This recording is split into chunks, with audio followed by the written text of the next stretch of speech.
The cold steel of Justice Quinn's revolver rested heavy against his hip as he rode into Silver Creek, Wyoming, a man known throughout the territory as having a heart harder than the iron mines that had once made this town prosperous. The year was 1887, and the West was no longer quite as wild as the dime novels claimed, though Silver Creek seemed frozen in time, untouched by the railroads that had transformed many frontier towns. Justice dismounted his dun mare with practiced ease, dust billowing around his boots as they hit the hard, packed earth. The townspeople watched him warily from beneath the brims of their hats or from behind lace curtains. They knew who he was, a former Texas Ranger turned bounty hunter who had lost his wife and unborn child to a gang of outlaws 5 years ago. The story was legend in these parts, how he'd hunted down each and every man responsible, how he'd become a ghost of vengeance with a badge and a gun. "Quinn's back," someone whispered loud enough for Justice to hear as he tied his horse to the hitching post outside the sheriff's office. Justice ignored the comment, though his jaw tightened imperceptibly. He'd grown accustomed to the whispers, to the way conversations died when he entered a room. They said he'd never love a woman again. Hell, they said he couldn't. That part of him had died alongside Sarah and their unborn son in that blood-soaked cabin outside of Austin. The sheriff's office was cool compared to the punishing June heat outside. Sheriff Lyle Hennings looked up from his desk, his gray mustache twitching with something between a smile and a grimace. "Justice Quinn," the sheriff said, standing and extending a weathered hand, "didn't expect to see you this far north." Justice removed his hat, revealing dark hair streaked with premature silver at the temples. His eyes were the color of a winter sky, clear blue but devoid of warmth. "Got your telegram," Justice replied, his voice low and graveled from too many nights drinking whiskey and too many days riding through dust. "Said you had a situation that required discretion." The sheriff nodded, glancing out the window before pulling a wanted poster from his desk drawer. "Whitfield gang's been terrorizing this territory for months. Robbed the bank in Casper, shot up a stagecoach near Sheridan. Word is they're headed this way." Justice took the poster, studying the crude drawing of a man with a thick beard and a scar running down his left cheek. "Theodore Whitfield," he read, $5,000 reward. "Dead or alive," the sheriff confirmed. "Though I'd prefer alive, laws changing, Quinn. People want trials these days." Justice folded the poster and tucked it inside his leather vest. "People want justice, Hennings." "Sometimes a trial delivers that, sometimes it doesn't," the sheriff sighed, knowing better than to argue. "There's a room for you at Mrs. Peterson's boarding house. I took the liberty of arranging it." Justice nodded his thanks, replaced his hat, and turned to leave. "Quinn," the sheriff called after him. Justice paused in the doorway. "Try not to leave too many bodies for the undertaker this time. We got a small cemetery here." Justice didn't respond. He stepped back into the scorching sunlight, squinting against its intensity. His plan was simple. Find the Whitfield gang, collect the bounty, and move on to the next job. It was what he did these days. The boarding house sat at the edge of town, a 2-story white clapboard building with green shutters and a well-tended garden. As Justice approached, he noticed a slender figure kneeling among the rose bushes, delicate hands protected by gardening gloves as she pruned the thorny stems. She must have sensed his presence because she turned suddenly, rising to her feet with a grace that seemed at odds with the wariness in her posture. Their eyes met, and for a moment, Justice felt something stir within him, something he thought had been buried alongside Sarah. The woman was beautiful in an understated way, her chestnut hair pulled back in a practical bun, though several wisps had escaped to frame her face. She couldn't have been more than 25, but her eyes, a deep amber color, held the weight of someone who had seen far more than her years suggested. "You must be Mr. Quinn," she said, her voice soft but steady. "Mother said you'd be arriving today." Justice realized she must be Mrs. Peterson's daughter.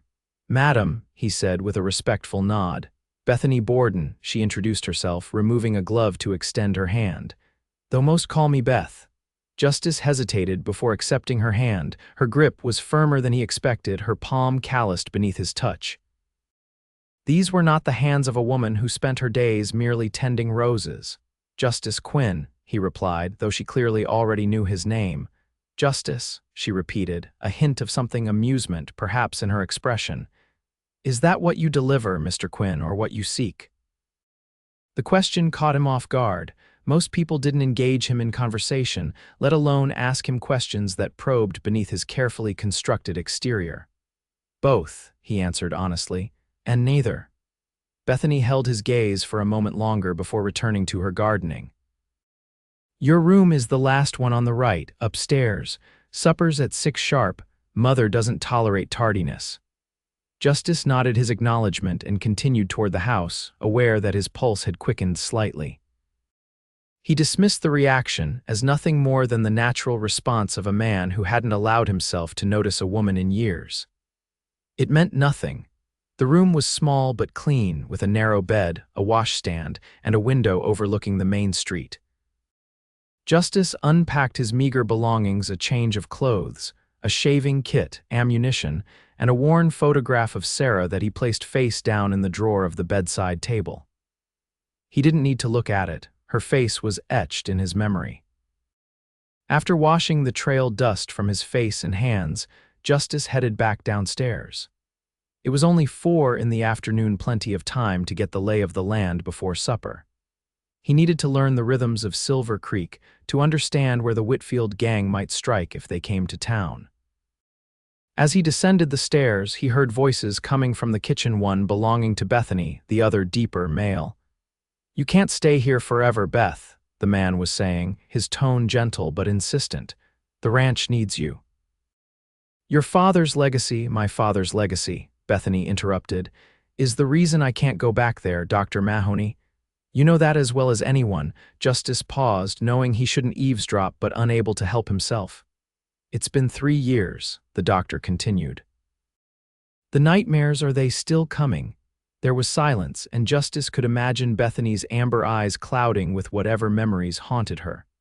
They never left, she finally said, her voice so quiet Justice had to strain to hear it, and neither did the scars, physical or emotional.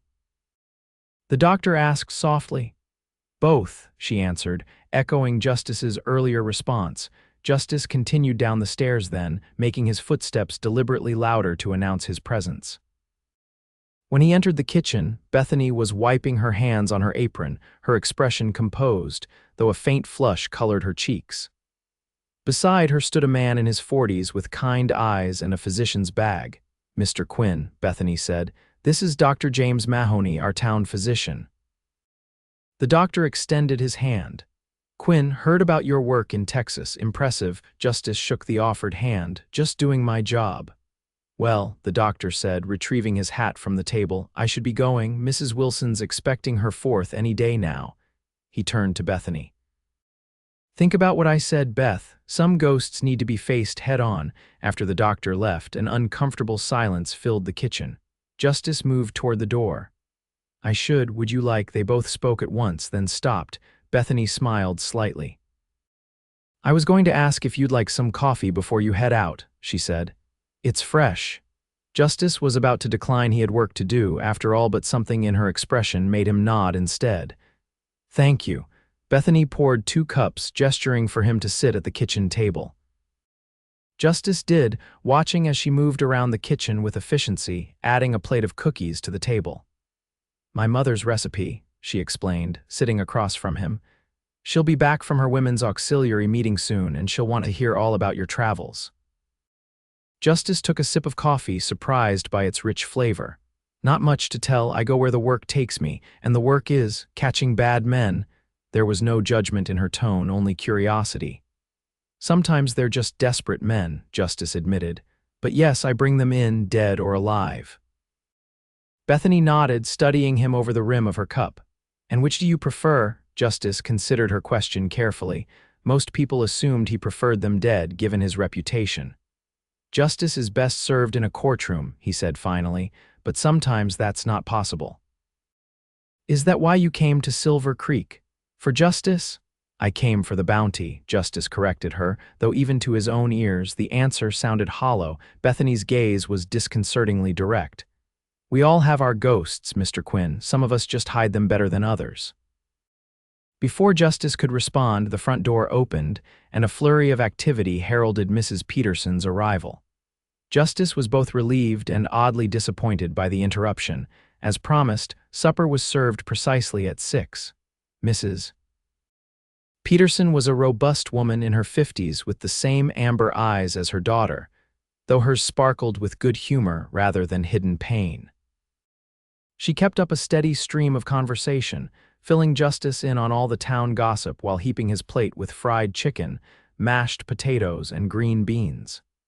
Sheriff Hennings says you're here about the Whitfield gang, Mrs. Peterson said as she passed the biscuits. Nasty bunch from what I hear. Robbed the Wilson stagecoach last month. Poor Mrs. Wilson was so traumatized she went into early labor. Mother, Bethany cautioned, I'm sure Mr. Quinn doesn't need to hear all the details. Nonsense, Mrs. Peterson waved her daughter off. If he's hunting these men, he should know what they're capable of. She turned back to Justice. They say Theodore Whitfield was a gentleman once before the war, owned a plantation in Georgia, lost everything and never quite recovered his senses. Justice had heard similar stories before. The war had broken many men, turning them into shadows of their former selves. Some found purpose in rebuilding, others in destruction. Any idea where they might be headed? Justice asked. Mrs. Peterson shook her head. The sheriff might know more, though I did hear from Mrs. Jenkins, who runs the general store, that a strange man came through yesterday asking a lot of questions about the bank's schedule. Justice filed this information away. Thank you, Mrs. Peterson, that's helpful. After dinner, Justice excused himself to meet with the sheriff again. As he was putting on his hat in the foyer, Bethany appeared. Mr. Quinn, she said quietly, be careful, the Whitfields, they're not just thieves, they're cruel. There was something in her tone, a personal knowledge that made Justice pause. You've encountered them before, he asked. Bethany's expression closed off. This is a small territory, Mr. Quinn. Word travels fast about men like them. She turned to leave but stopped. My mother likes you. She's a good judge of character. With that cryptic statement, she disappeared back into the house, leaving Justice with the distinct impression that there was much more to Bethany Borden than met the eye. The saloon was crowded despite the early hour, filled with miners and cowboys seeking respite from the day's labors. Justice found the sheriff at a corner table, nursing a whiskey. Quinn, Hennings acknowledged, gesturing to the empty chair across from him. Learn anything useful at the Peterson place? Justice signaled to the barkeeper for a whiskey of his own. Mrs. Peterson mentioned someone asking questions about the bank yesterday. Might be worth looking into. The sheriff nodded. Already did. Skinny fellow with a nervous twitch, claimed he was passing through on his way to Oregon. You believe him, Hennings shrugged, had no reason not to at the time. But I've got Daniels watching the bank tonight, just in case. Justice's whiskey arrived, and he took a slow sip, letting the burn travel down his throat. Tell me about the Borden family. If the sheriff was surprised by the change in subject, he didn't show it. Richard Borden was one of the first settlers here, built a cattle ranch about 10 miles east of town. Good man, fair employer. Was, Justice prompted, the sheriff's expression darkened. Killed 3 years ago. The official report says it was Indians, but... He trailed off, taking another sip of his whiskey. But you don't believe that, Justice finished for him. Let's just say the timing was convenient for certain parties interested in his water rights. Hennings leaned forward. Why the interest in the Bordens? Justice shrugged. Just trying to understand the town dynamics. Well, here's something you should understand, the sheriff said, his voice low. Bethany Borden is off limits. That girl's been through enough without some bounty hunter passing through town breaking her heart. Justice raised an eyebrow. I have no intention of I've seen the way men look at her, Hennings interrupted. And I've seen the way she looked at you at church last Sunday, like you were some kind of answer to a prayer she hadn't even realized she'd been saying. Justice frowned. I arrived in town today, Sheriff. Now it was Hennings' turn to look confused. Today, but I could have sworn I saw you at service last Sunday. Man with your build, same hat. The sheriff's eyes widened slightly. Damn, you think one of Whitfield's men is already in town scouting? Justice's mind raced. If someone resembling him had been in Silver Creek for at least a week, it could explain Mrs. Peterson's immediate acceptance and Bethany's guarded interest. It could also mean the Whitfield gang was closer than they thought. I need to see the bank, Justice said, standing abruptly. And then I need to know everything about the Borden Ranch attack. The Silver Creek Bank was a solid brick building at the center of town, its heavy oak door secured with a substantial iron lock. Justice circled it once with the sheriff, noting the rear entrance and the second-story windows. 2 guards inside at night, Hennings explained. Daniel's watching from across the street. If they're planning to hit it, they'll need more than a few men, Justice nodded, or they'll need a distraction. He glanced around the quiet street. What's the largest gathering place in town? The church, I suppose, or maybe the saloon on a Saturday night. When's the next church service? Tomorrow morning, Hennings replied. Sunday service at 10, Justice frowned. Too public, they'll want cover of darkness. He studied the bank building again. What about deliveries? When does the bank receive money shipments? The sheriff's expression grew grim. Every other Monday, Wells Fargo wagon comes through with payroll for the mines. He paused. Tomorrow's Monday. What time? Usually around noon. They unload quickly and get the money inside before most people even notice they're here. Justice considered this information. They won't hit the wagon, too many guards. They'll wait until the money's in the bank, but before it's secured in the safe. He looked at Hennings. How many men can you deputize by morning? 5, maybe 6 reliable men. But Quinn, if you're right and they've been planning this for a while, they'll have more than that. Justice nodded. Then we need to be smarter. Now tell me about what happened at the Borden Ranch. They walked back toward the sheriff's office, Hennings filling in the details as they went. It was a brutal attack. Richard Borden was found in the main house, shot multiple times. 2 ranch hands were killed as well. The place was ransacked, but strangely, nothing of value was taken. And Bethany and her mother? Justice asked, trying to keep his tone neutral. The sheriff hesitated. Mrs. Peterson wasn't there. She'd come to town for supplies. Bethany.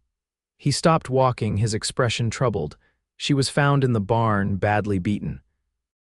Dr. Mahoney said it was a miracle she survived. Justice felt a cold fury building inside him. And you still think it was about water rights? I think it was made to look like a random attack, Hennings said carefully. But Richard Borden had refused several offers for his land, particularly the northwestern section where the river runs through. A month after his death, Bethany sold that parcel to a mining company. Did she have a choice? The sheriff shrugged. On paper, yes. But a woman alone running a cattle ranch in Wyoming territory, even before the attack, it would have been nearly impossible after what happened to her. He shook his head. She stayed with her mother in town, refused to go back to the ranch. Can't say I blame her. They had reached the sheriff's office. Hennings unlocked the door and gestured for Justice to follow him inside. What I'm about to show you doesn't leave this room, the sheriff said, pulling a key from his pocket and unlocking a drawer in his desk. He withdrew a folder and placed it on the desk between them. These are the real crime scene photographs from the Borden Ranch. The newspaper only printed the most basic details. Justice opened the folder, steeling himself for what he knew would be gruesome images. The first showed Richard Borden's body, riddled with bullets. The second and third showed the slain ranch hands. But it was the fourth photograph that made Justice's blood run cold. It showed a corner of the barn, hay scattered across the floor, and what appeared to be a small woman's boot. The image was mercifully incomplete, but it was clear enough to understand why Bethany Borden had nightmares. There's more, Hennings said grimly, handing Justice a piece of paper. This was found nailed to the barn door. The note was simple, written in what appeared to be blood. Next time we finish what we started. Justice looked up sharply. Has there been a next time? Hennings shook his head. No, but Bethany's never gone back to the ranch. She helps her mother run the boarding house now. And the men who did this never found them, the sheriff admitted.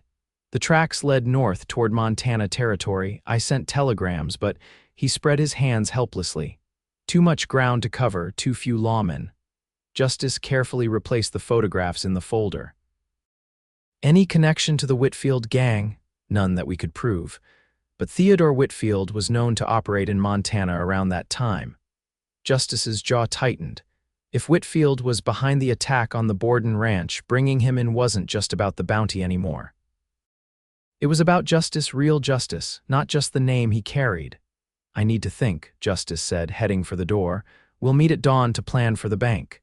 The night air was cool as Justice walked back toward the boarding house, his mind churning with new information. The Whitfield gang was more dangerous than he had initially believed, and the stakes were higher.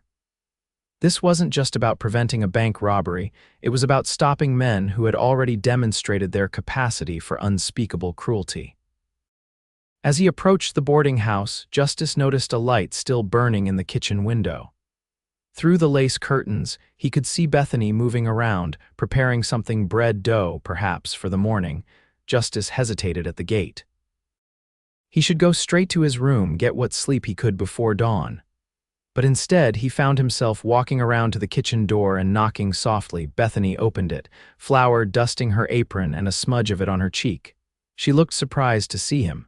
Mr. Quinn. I thought you'd be at the saloon until much later. Had business with the sheriff, he explained. Saw your light. She hesitated, then stepped back. Would you like to come in? I'm just preparing the dough for tomorrow's breakfast. Justice entered the warm kitchen, removing his hat. The room smelled of yeast and cinnamon, comforting scents that reminded him of his mother's kitchen long ago. Can I help? He offered, surprising himself as much as Bethany. She blinked, then smiled, a real smile that reached her eyes and transformed her face. Do you know how to knead bread, Mr. Quinn? My mother taught me, he admitted, though it's been many years. It's like riding a horse, Bethany said, gesturing to the dough on the table. Your hands remember. Justice removed his coat and rolled up his sleeves, aware of Bethany watching him with curiosity. He approached the dough, which she had already formed into a rough ball, and began to work it with practiced motions, pushing with the heels of his hands, then folding the dough over itself. Your mother would be proud, Bethany commented, preparing another batch beside him. Most men wouldn't admit to knowing such a domestic skill. My father died when I was young, Justice explained, surprising himself again with his openness. My mother ran a small bakery to support us. I helped when I could. They worked in companionable silence for a few minutes, the only sounds the soft thud of dough against wood and their steady breathing. The sheriff told you about my father, didn't he? Bethany finally asked, not looking up from her work. Justice saw no point in lying. Yes, and the rest, some of it, he admitted. Bethany nodded, her movements with the dough becoming more forceful. People in town look at me with pity. Poor Bethany Borden, they whisper when they think I can't hear. Such a tragedy, she'll never be the same. Justice continued kneading, giving her space to speak or remain silent as she chose. They're right, she said finally, her voice barely audible. I'll never be the same, but that doesn't mean I'm broken. No, Justice agreed quietly. It doesn't. Bethany looked up then, meeting his gaze directly. Is that what happened to you, Mr. Quinn? Something that changed you but didn't break you? Justice's hands stilled on the dough. No one had asked him about Sarah in years, not directly. People knew the story or thought they did and left him alone with his grief. My wife, he said, the words feeling strange in his mouth after so long. Sarah, she was killed by outlaws 5 years ago. She was carrying our child. Bethany's expression softened with understanding, not pity. And you hunted them down. It wasn't a question, but Justice nodded anyway. Every last one. Did it help? She asked, her amber eyes searching his face. Did killing them ease your pain? Justice considered the question honestly. No, he finally admitted. But it gave me purpose when I had none. Bethany returned to her kneading, digesting his words. Purpose is important, she agreed. After what happened, I couldn't find any. Mother suggested I help with the boarding house, but folding sheets and cooking meals felt meaningless compared to what I'd lost. And now, Justice prompted gently, now I understand that life continues, with or without our permission. We can choose to move with it or be left behind.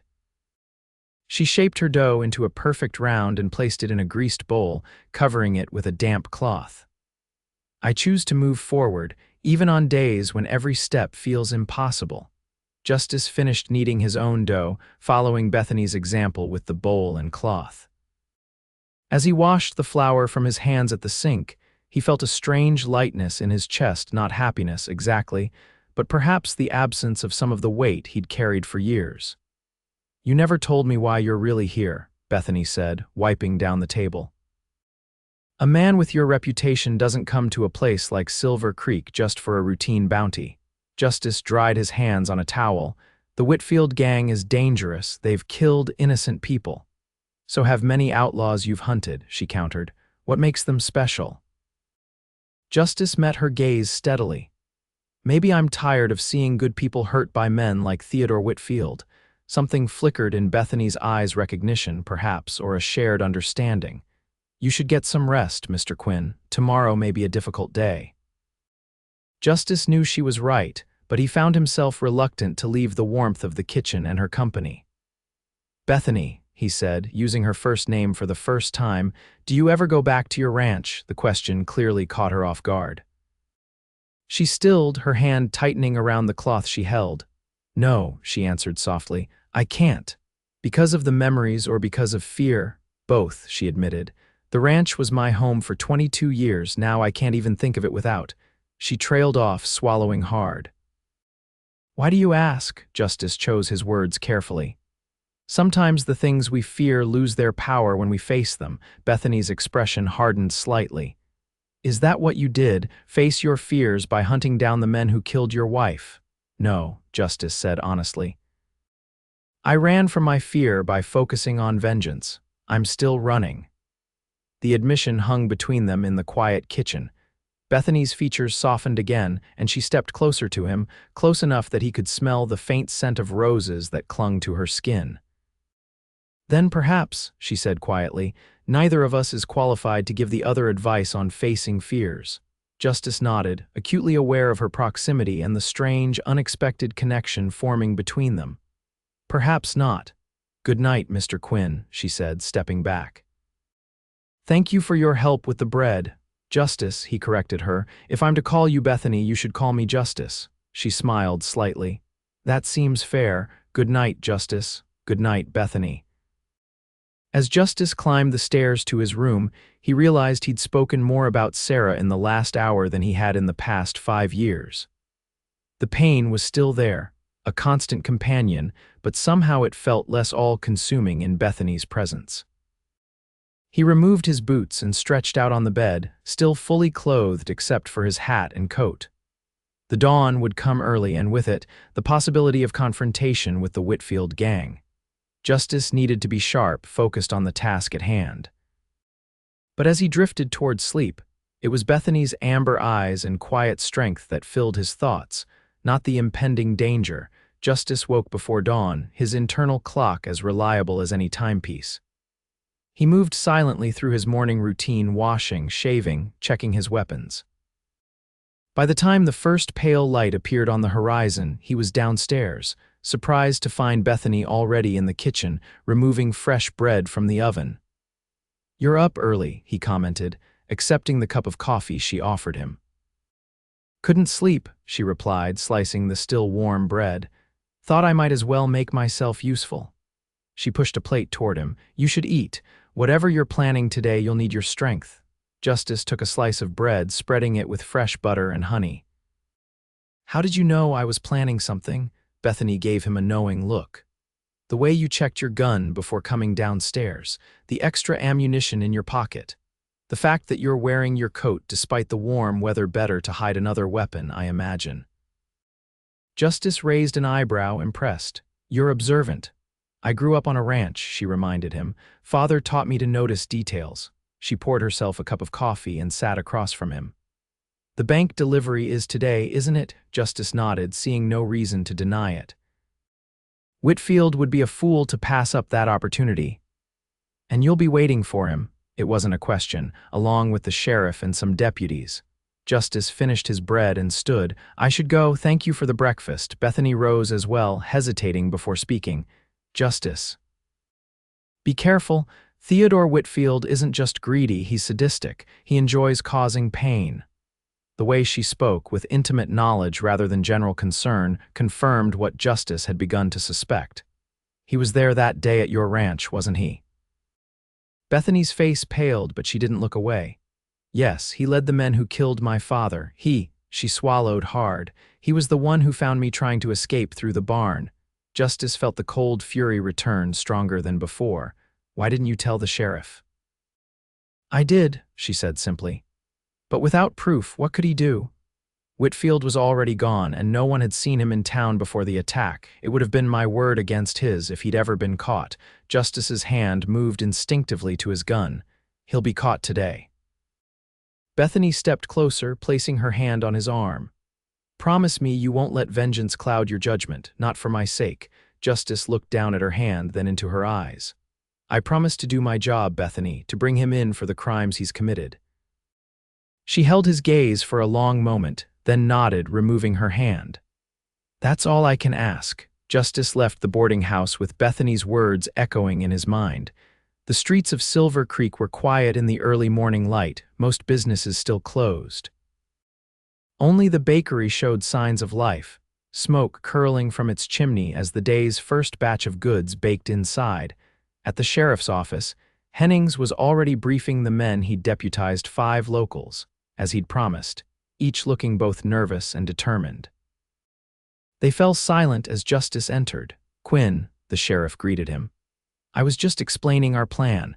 The Wells Fargo wagon is scheduled to arrive at noon. 2 guards will accompany the strongbox into the bank. We'll have men positioned here, and here. He pointed to locations on a crude map of the town spread across his desk. Justice studied the map, then shook his head. Too predictable. If Whitfield has been watching the town, he'll expect guards at those locations. What do you suggest? Hennings asked, deferring to Justice's experience. We need to appear vulnerable, Justice explained. Make them think their plan is working. You and I will be visible, but the deputies should be hidden inside the buildings, not on the street. The men exchanged glances, clearly uncomfortable with the idea of using themselves as bait. And when Whitfield makes his move, one of the deputies asked. We'll be ready, Justice assured him. But we need to let them get close enough to identify all members of the gang. No shooting until I give the signal. The sheriff nodded slowly.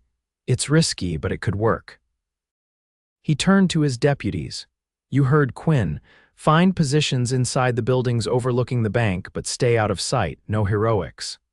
As the men filed out to take their positions, Hennings turned to Justice. What aren't you telling me?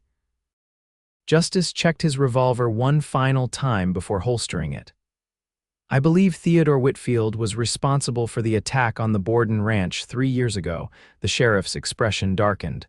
Bethany told you that. She confirmed it. Justice corrected. Said she told you at the time. Hennings sighed heavily. She did, but without evidence. You know how these things go, Quinn. A traumatized young woman's testimony against a man no one could find. He shook his head. I sent telegrams to every sheriff and marshal in 3 territories. No one had seen hide nor hair of Whitfield. Until now, Justice said grimly. Until now, Hennings agreed. If you're right and he's behind this bank robbery, we'll have him, for everything. The hours until noon passed with excruciating slowness. Justice and the sheriff made themselves visible around town, stopping in at the general store, the saloon, even attending the late-morning church service. All the while, Justice's senses were heightened, scanning faces, noting strangers, looking for any sign of the Whitfield gang. As noon approached, they positioned themselves near the bank, maintaining a casual appearance while remaining vigilant. The Wells Fargo wagon arrived precisely on schedule, 2 armed guards flanking a large strongbox as they carried it from the wagon into the bank. Too quiet, Hennings murmured, echoing Justice's own thoughts. Justice scanned the street again, his gaze lingering on a group of men loitering outside the saloon. They appeared to be cowboys, their clothes dusty from the trail, but something about their positioning struck Justice as deliberate. There, he said softly, nodding toward the men. 5 of them, see how they're spaced out, ready to move in different directions. The sheriff squinted. The one with the red bandana, I've seen him before, can't place where. Before Justice could respond, a commotion erupted from the opposite end of the street. A horse and rider came galloping through town, the animal wild-eyed and foaming at the mouth. People scattered, diving out of the way as the horse thundered past. Distraction, Justice realized, drawing his gun. The bank now. They sprinted toward the bank just as the men from the saloon made their move, guns drawn. One fired a shot into the air, causing more panic among the townspeople. "Everybody down," a voice bellowed, a tall man with a thick beard and a scar down his left cheek. Theodore Whitfield in the flesh, Justice and the sheriff took cover behind a water trough as Whitfield's men converged on the bank. Inside, they could hear shouting and the sound of something heavy being dragged. "Deputies in position?" Justice asked, checking his ammunition. Hennings nodded. "On my signal, they'll move in from above. We need Whitfield alive," Justice reminded him. "He has to answer for more than just this robbery." The sheriff gave him a knowing look. "This is about Bethany Borden, isn't it?" Before Justice could answer, gunfire erupted from the bank. One of the Wells Fargo guards staggered outside, clutching his shoulder, blood seeping between his fingers. "Damn it," Hennings muttered. "Can't wait any longer." He raised his hand, then dropped it sharply, the signal to his deputies. The effect was immediate. Gunfire rained down from the buildings surrounding the bank, catching Whitfield's men in a deadly crossfire. Two went down immediately, while the others scrambled for cover. Justice moved swiftly, using the chaos to circle around to the side of the bank. From his new position, he could see Whitfield and another man dragging the strongbox toward the back door. "Whitfield," Justice called out, his voice carrying over the gunfire. "It's over," Whitfield spun, firing wildly in Justice's direction.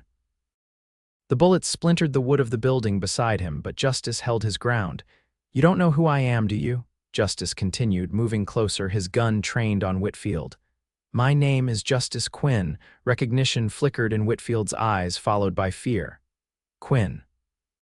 "The ranger from Texas?" "Former ranger," Justice corrected, stepping into full view. "Now I bring in men like you for the bounty." Whitfield's companion made a break for it, abandoning the strongbox and sprinting toward the alley. A shot rang out from above and the man fell, clutching his leg. "You're alone, Whitfield," Justice said calmly. "Your men are dead or captured. Put down your gun." Whitfield's eyes darted around, seeking escape and finding none. For a moment, Justice thought he might surrender. Then Whitfield's expression hardened and he raised his gun again. "I ain't hanging," he snarled. "You want me, Quinn, you'll have to kill me." "That would be too easy," Justice replied, his voice cold. "Too quick. A man like you deserves to face justice for all his crimes, not just this robbery, but the Borden ranch too." Whitfield's eyes widened slightly.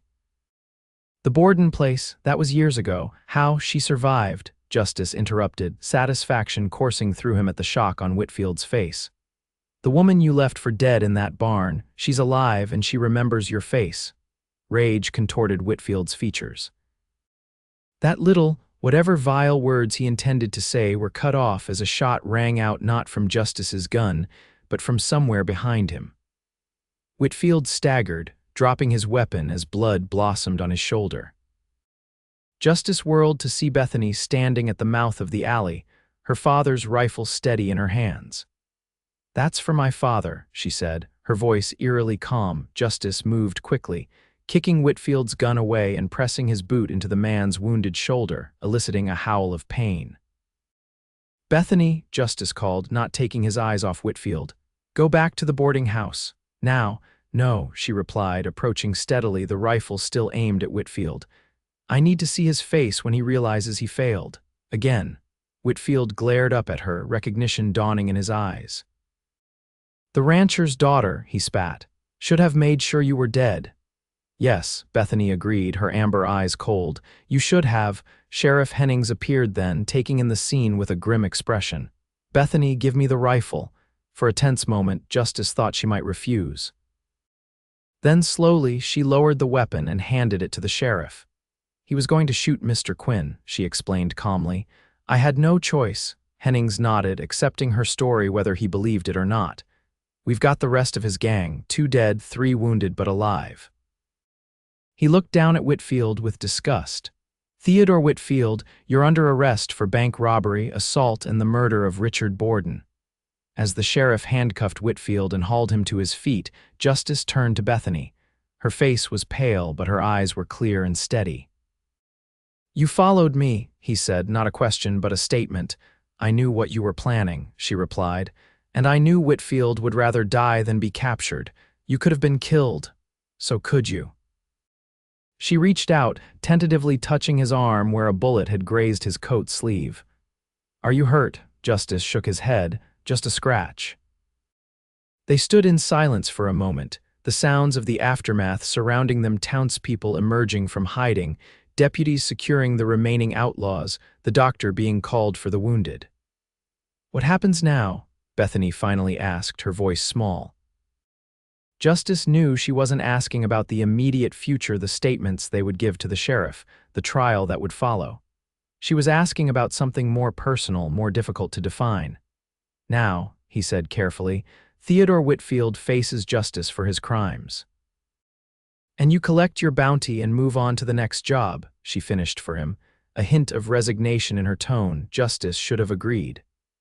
That was his life, after all, moving from town to town, hunting men like Whitfield, never staying long enough to form attachments. But looking at Bethany with her quiet strength and wounded heart, he found himself unwilling to give the expected answer.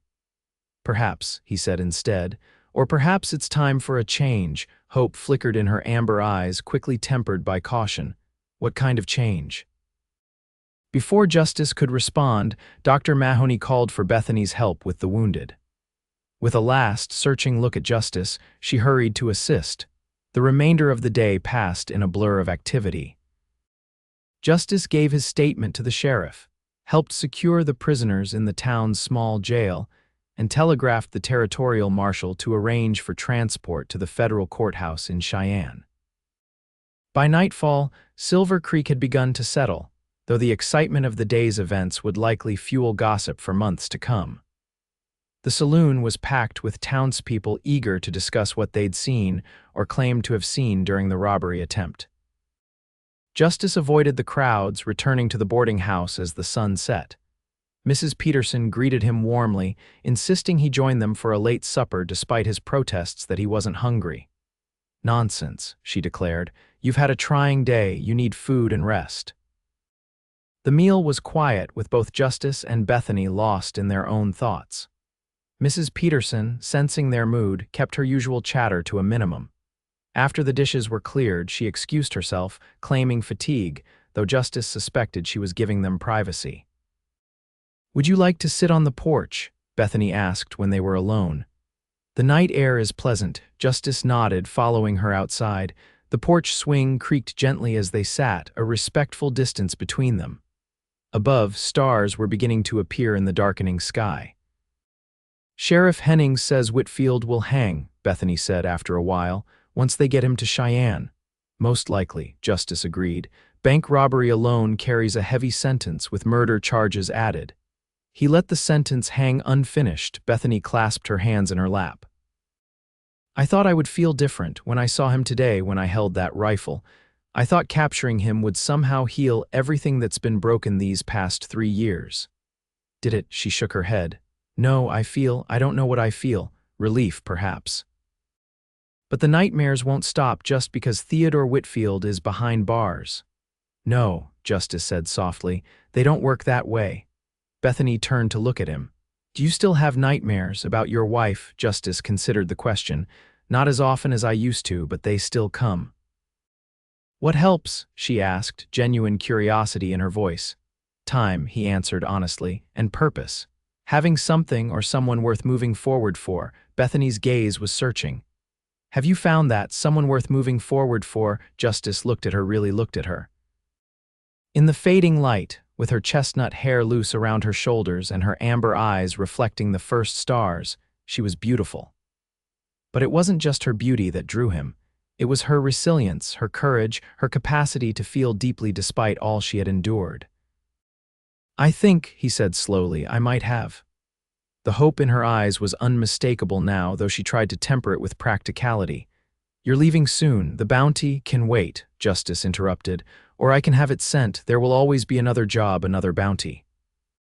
"What are you saying?" Bethany asked, her voice barely above a whisper. Justice reached for her hand tentatively. When she didn't pull away, he covered it with his own. "I'm saying I'd like to stay in Silver Creek for a while at least." "As the new deputy," she guessed, trying to understand. "No," Justice said, finding the words difficult after so many years of keeping his feelings buried. "As a man who's tired of running from what he fears.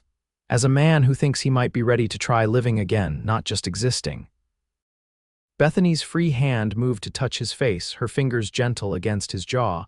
"And what do you fear, Justice Quinn?" "Letting someone in," he admitted. "Caring for someone and then losing them like I lost Sarah." "That is something to fear," Bethany agreed softly. "I understand it well." "I know you do," Justice said, turning his face slightly into her touch. "That's why I think maybe we could face that fear together, slowly." A smile curved Bethany's lips, a real smile that reached her eyes and made them shine in the gathering darkness. "I'd like that, slowly." They sat in companionable silence for a time, the porch swing creaking gently beneath them. Justice felt a strange peace settling over him, different from anything he'd experienced in the 5 years since Sarah's death. Not happiness exactly, but the possibility of it, a door opening where there had been only a wall before. "You know," Bethany said eventually, "the ranch is still mine. I've been paying a foreman to keep it running, but I've never gone back to see it myself." Justice understood what she was saying. "You want to go back? I think I need to," she clarified, "to face it, but I can't do it alone." "You don't have to," Justice assured her, squeezing her hand gently. "When you're ready, I'll go with you." Bethany looked at him with gratitude. "Thank you." The days that followed settled into a strange new rhythm for Justice. He stayed in Silver Creek, helping the sheriff maintain order while they awaited the arrival of federal marshals to transport Whitfield and his surviving men to Cheyenne for trial. In his free time, he found himself drawn to the boarding house, to Bethany's company. They took walks through town, sharing meals and gradually stories. Justice told her about growing up in Texas, about meeting Sarah, about the happiness they had found together before it was ripped away. Bethany spoke of her father, of life on the ranch, of her dreams before the attack that had changed everything. 2 weeks after the bank robbery attempt, Bethany approached Justice as he sat on the porch swing, reading the newspaper. "I'm ready," she said simply. Justice folded the paper, understanding immediately what she meant. "Are you sure?" Bethany nodded, though her hands trembled slightly. "I need to do this, while I still have the courage." The next morning, they set out at dawn, riding side by side on the road leading east out of Silver Creek. Bethany was quiet, her expression determined as they crested the final hill and the Borden ranch came into view. It was beautiful, Justice had to admit. The main house sat on a gentle rise, surrounded by cottonwoods. Beyond it stretched pastures where cattle grazed, and in the distance, the glint of the river that had been so coveted by the mining company. Bethany reined in her horse, staring at the scene before her. "It looks the same," she said, sounding surprised. "Somehow I expected it to be different." "Do you want to turn back?" Justice asked, giving her the option. She shook her head. "No, I've come this far." They rode down to the main house, where a middle-aged man, the foreman, Justice presumed, emerged to greet them. "Miss Borden," he said, removing his hat respectfully. "This is a surprise." "Hello, Mr. Jenkins," Bethany replied, her voice steady though her face was pale. "I thought it was time I visited." The foreman nodded, understanding in his weathered face. "Everything's running smoothly. The spring calving went well. We're up 30 head from last year." Bethany dismounted, handing her reins to Justice. "Would you mind if I look around? Alone?" Justice wanted to protect her from whatever painful memories might surface, but he recognized the determination in her eyes. "Of course, take all the time you need." He watched as she walked toward the main house, her steps slow but purposeful. Mr. Jenkins gave Justice a curious look. "You must be Quinn," the foreman said. "Heard you caught the men who killed Mr. Borden." "One of them," Justice corrected. "Theodore Whitfield, he'll hang for it." Jenkins spat on the ground. "Good riddance. Mr. Borden was a fine man, and Miss Bethany." He shook his head sadly. She was different before, always laughing, running this place alongside her father, had a way with horses that was something to see. Justice's gaze remained on Bethany's retreating figure. She's still strong. Yes, Jenkins agreed. Borden through and through, but she hasn't been back here since that day. We all understood why. Justice dismounted, tying both horses to the hitching post. I'm going to check on her. He found Bethany in what must have been the study, standing before a portrait of a man who shared her amber eyes and determined chin. Richard Borden looked out from the canvas, his expression stern but kind. He would be proud of you, Justice said quietly from the doorway. Bethany turned, tears on her cheeks but a small smile on her lips. He would have liked you, I think. Father always valued honesty and courage above all else. Justice entered the room, standing beside her to look at the portrait. He raised a remarkable daughter. I was so afraid to come back here, Bethany admitted.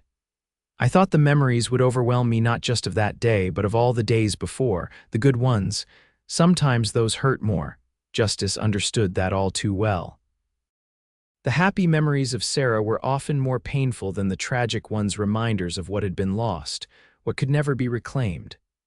And now, he asked. Bethany looked around the study, touching her father's desk, his books. Now I remember that this was my home, is my home.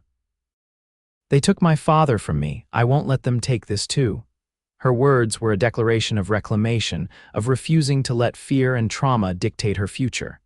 Justice felt a surge of admiration for her courage. There's one more place I need to go, Bethany said, straightening her shoulders. The barn. Justice's throat tightened. Bethany, you don't have to, I do, she interrupted gently. Will you come with me? Of course, he said without hesitation. Always. The walk to the barn was the longest 100 yards Justice had ever crossed.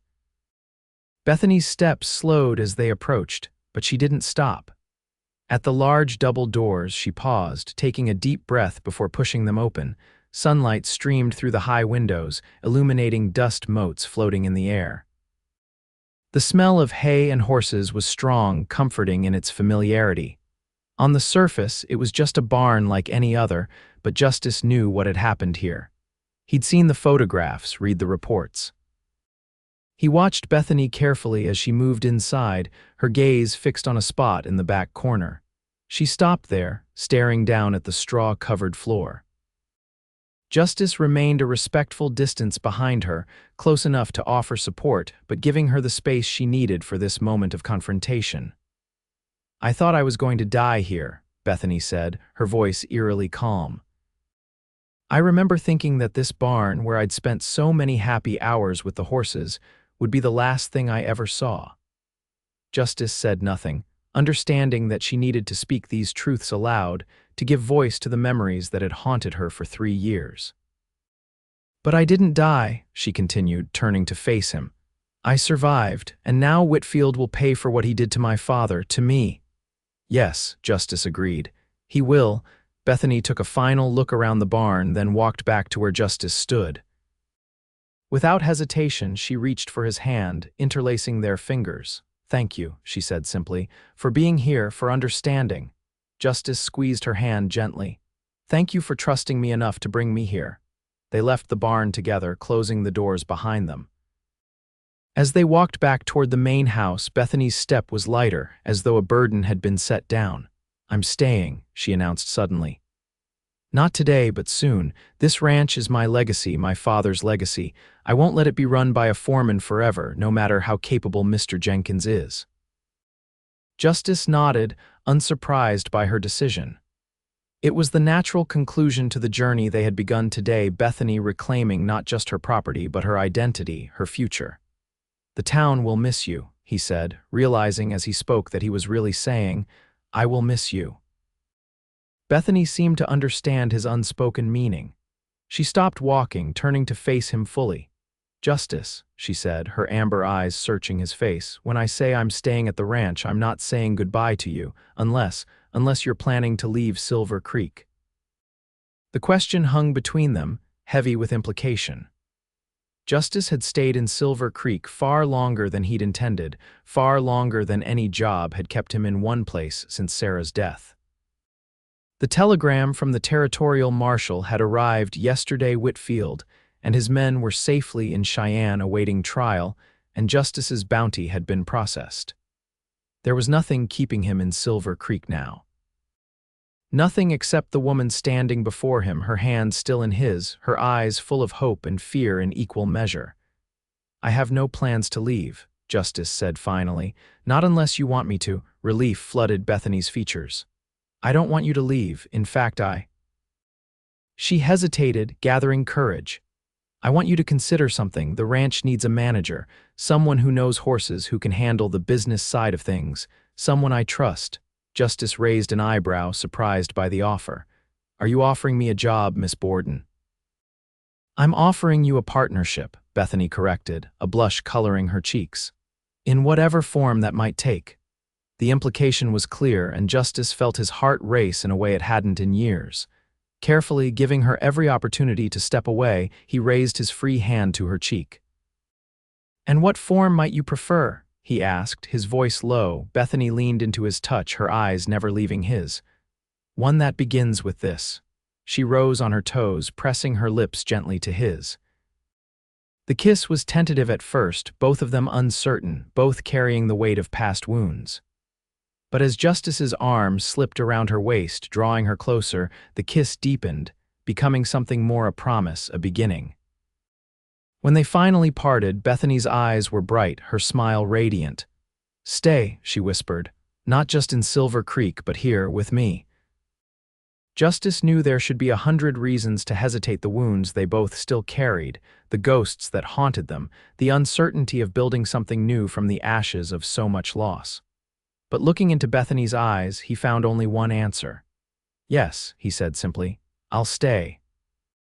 The months that followed were a time of healing and renewal. Justice and Bethany divided their time between the boarding house in town and the ranch, gradually moving more of their life to the latter as Bethany's confidence in returning to her childhood home grew stronger.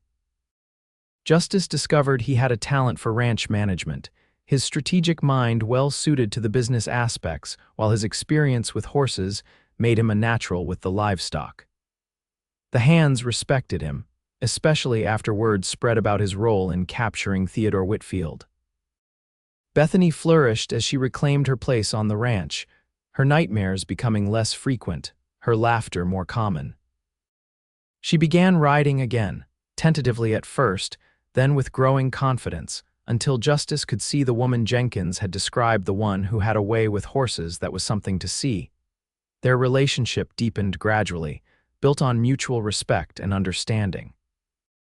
They both knew what it meant to lose everything, to rebuild from nothing, to fear loving again. Their shared experiences created a bond that needed no explanation, no apologies. In town, people watched their courtship with interest and increasingly approval. Even Sheriff Hennings, who had initially warned Justice away from Bethany, grudgingly admitted they seemed good for each other. "Never thought I'd see either of you happy again," the sheriff commented one day as Justice stopped by his office. "Proves an old man can still be surprised." Justice smiled, something that came more easily to him these days. "Surprises us too, sometimes." The telegram came in late autumn as the first frost silvered the grass around the ranch house. Justice read it twice, then sought out Bethany, who was in the kitchen preparing dinner. "News from Cheyenne," he said, holding up the telegram. "Whitfield's trial is over. He's been sentenced to hang next month." Bethany set down the knife she'd been using to chop vegetables, wiping her hands on her apron. "So it's finally over," Justice nodded. "They want us there as witnesses." Bethany was quiet for a moment, considering. "Do you think it's necessary for us to see it?" Justice thought about his own journey of vengeance after Sarah's death, how he'd watched each of her killers meet their end, how the satisfaction had been hollow, momentary at best. "No," he said honestly. "I don't think we need to see it. Knowing justice is done is enough." Relief softened Bethany's features. "I agree. I don't need to see him die to know he can't hurt anyone else." Justice set the telegram aside and crossed to her, taking her hands in his. They were strong hands, calloused from work, capable and steady. "There's something I've been wanting to ask you," he said, his voice low and serious. "Something I've been thinking about for a while now." Bethany looked up at him, her amber eyes warm. "What is it?" Justice took a deep breath. 5 years ago, he'd believed he would never love again, never want to risk his heart after what happened to Sarah. The people of Silver Creek had believed it too. They said he'd never love a woman again. And they might have been right if not for Bethany Borden, a woman who'd been hurt worse than even he had, yet somehow found the courage to open her heart again. "Marry me," he said simply. "Not because either of us needs saving, but because together we're stronger than we are apart." Bethany's eyes filled with tears, but her smile was radiant. "Yes," she answered without hesitation. "Yes, I'll marry you, Justice Quinn." They were married on the first day of spring in the small white church in Silver Creek. Mrs. Peterson wept openly, while Sheriff Hennings pretended his damp eyes were due to allergies. Dr. Mahoney performed the ceremony, having been ordained years earlier. The reception was held at the ranch, in the large barn that had once been a place of terror for Bethany, but was now transformed with lanterns and flowers into a space of celebration. As Justice watched his bride dance with her mother, he felt a sense of peace he had thought forever lost to him. Later, as they stood on the porch of the ranch house, their home, now watching the last guests depart, Bethany leaned against his side. "They said you'd never love a woman again," she murmured, looking up at him with a teasing smile. "I heard Mrs. Jenkins telling Mrs. Wilson that very thing the day you arrived in Silver Creek." Justice chuckled, wrapping his arm around her shoulders. "They weren't entirely wrong. I didn't think I could or should." "What changed your mind?" Bethany asked, genuine curiosity in her voice. Justice considered the question carefully. "I met someone who understood what it meant to lose everything, someone who had been hurt worse than I had but still found the courage to try again." He pressed a kiss to her forehead. "You taught me that surviving isn't the same as living. And that sometimes the bravest thing we can do is open our hearts again, knowing full well they might be broken." Bethany turned in his arms, reaching up to touch his face. "They might be," she acknowledged, "but they might not. And even if they are someday, wouldn't you rather have loved again than never to have felt this?" Looking into her amber eyes, seeing the love and trust reflected there, Justice knew with absolute certainty that she was right. Whatever the future held, joy or sorrow, triumph or tragedy, facing it with Bethany was worth any risk. "Yes," he said, lowering his lips to hers. "Every day with you is worth it." As they stood on the porch of the home they now shared, the stars appearing one by one in the vast Wyoming sky, Justice Quinn, who had once been a man defined by vengeance and loss, felt something he had never expected to feel again. Hope. Hope for the future, hope for the family they might build together, hope for all the days to come. They had both been broken by their pasts, but together they had found a way to be whole again. Not by forgetting what had happened, but by choosing to build something new from the remnants of what had been lost. And as Justice led his bride inside, closing the door on the night and opening the door to their future together, he knew that sometimes the heart's greatest act of courage was not in fighting or in fleeing, but simply in beating on, resilient and steady, ready to love again when the right person came along.